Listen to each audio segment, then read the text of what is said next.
Hello and welcome to the GCO podcast, your trusted source for in-depth discussions on civil engineering innovations and practices.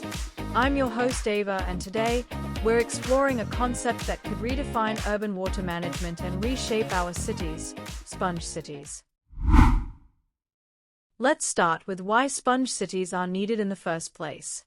Traditional urban water management systems, like concrete pipes and drainage channels, have long served as the backbone of our infrastructure.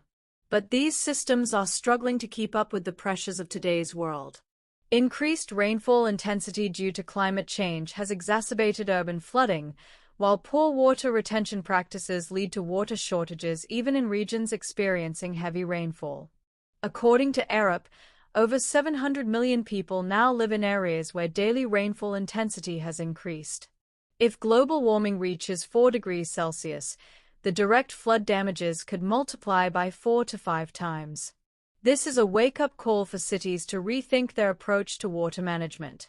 Sponge cities offer a nature-based solution. Imagine a city that works like a sponge, absorbing, storing, and filtering rainwater, much like natural ecosystems do.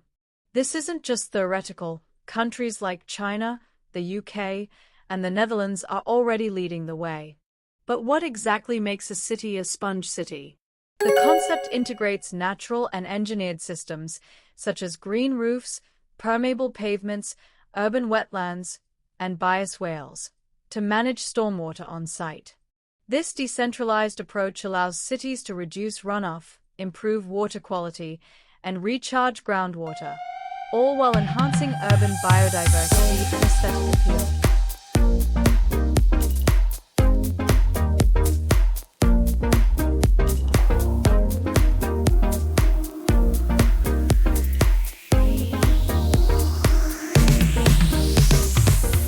Take Rotterdam, for example.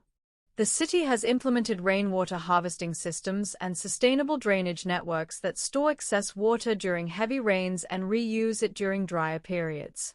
It's an excellent case of future-proofing urban environments against climate risks. Now, let's talk about the broader benefits. Sponge cities do much more than mitigate floods. They help cool cities by reducing the urban heat island effect, improve air quality by supporting vegetation, and provide habitats for urban wildlife. By integrating green spaces into urban areas, sponge cities also promote public health, creating cleaner and more livable environments. China's Sponge City program, launched in 2014, is perhaps the most ambitious effort to date. The country has set a target for 80% of urban spaces to include sponge city features by 2030, aiming to recycle at least 70% of rainfall. While this program has faced its fair share of challenges, including technical complexities and funding issues, it offers valuable lessons for the rest of the world. Implementing sponge cities is not without hurdles.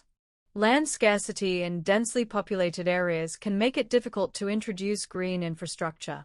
Funding constraints often slow down large-scale projects, and a lack of public awareness can lead to resistance against these changes. Overcoming these obstacles requires collaboration between policymakers, engineers, and the public. As civil engineers, we have a unique role to play in this movement.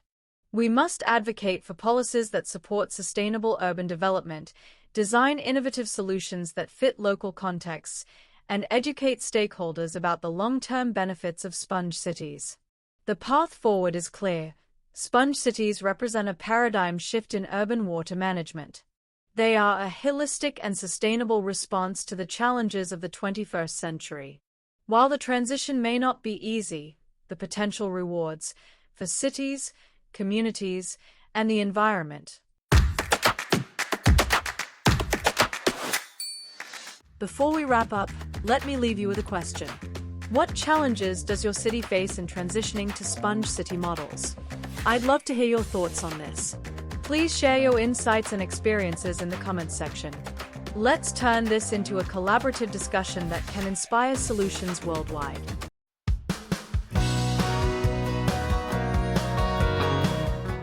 Thank you for joining me on this episode of the GCO podcast. I hope today's discussion has sparked your interest in the transformative potential of sponge cities.